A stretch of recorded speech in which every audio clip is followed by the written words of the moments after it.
Saya pernah jumpa seorang pakcik.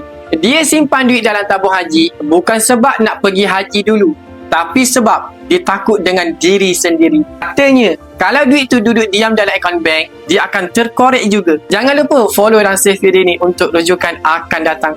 Ramai sebenarnya yang ada masalah sama. Simpan duit dalam akaun bank tapi sentiasa terambil. Akaun bank bukan sebab tak pandai urus, tapi sebab duit memang mudah bocor bila ia sentiasa depan mata.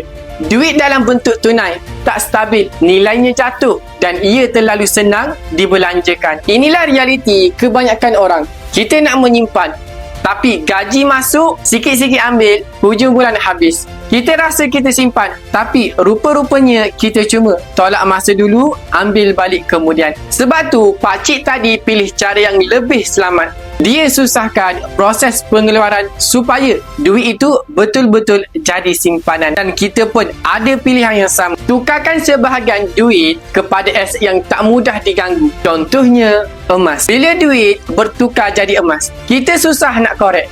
Dan nilai dia kekal. Duit makin jatuh nilainya, inflasi makin tinggi. Dan harga emas pula makin meningkat.